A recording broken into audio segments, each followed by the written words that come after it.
Wrong, wrong, wrong, wrong, wrong. Why do so many cities in fantasy worlds end at the city walls? I can't think of a single real city that's like that. Cities are a collection of villages that have grown into each other and overlapped. That's why in a larger town you'll have a town centre, sure. That's a development of its more recent times, but you'll also find little areas of other shopping districts and stuff where the city has grown over time, or the town has grown over time from multiple villages that merged into each other. I think this idea has come from the traditional image of the castle that we now see more as a tourist in a preserved area with its nice shiny walls. But when you look at an actual castle that had a siege, its walls aren't at the edge of the town. They're within the city limits, and they might build more temporary defences beyond the city limits. It's all down to the question of land use. If it's a civilised area, then every inch of land will be used for something, whether it's a meadow or a pasture, but more likely villages and farmlands.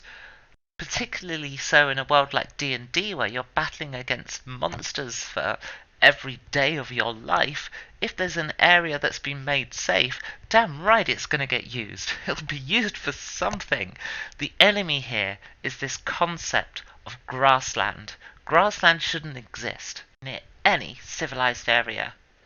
So what should a fantasy city look like?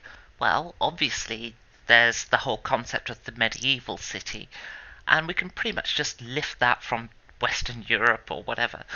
But we can do a lot more than that.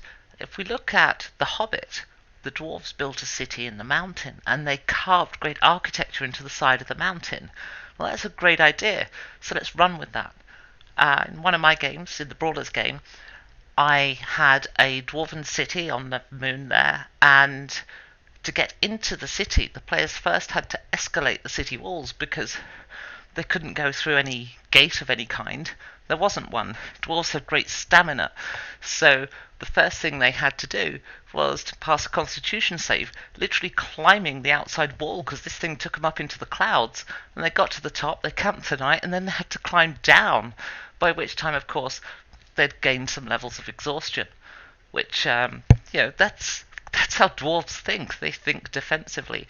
They came across another dwarven city where they'd built this giant statue, again topping into the clouds because that's how the dwarves build things in fantasy.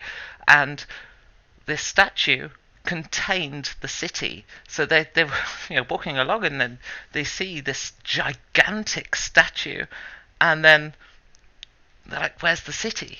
And eventually, of course, they find the entrance right up on top of the head. When the elves went to war with the humans in my campaign, I didn't want them to just, ride out across there were swamps in between and then some mountains. And I thought, it's not very elfy to just kind of march. So I thought, they're elves. They're a bit more inventive than that. They're a bit more creative and a little bit more elegant. So I had already established that my elves lived on a plateau that floated in the sky. So, like one of those floating cities that Forgotten Realms uses, and of course so many other fantasy genres use that. But so I had this floating plateau, and I thought, well, why not just chain it to the back of a couple of hundred Pegasi and fly the whole city over? The approach behind all of these ideas is the same. It's taking a concept and then pushing it as far as it'll go, right to the edges of the bounds of believability. Because this is fantasy, it's supposed to challenge our understanding, and it's supposed to be epic and huge and on a scale that's difficult to comprehend from our day-to-day lives.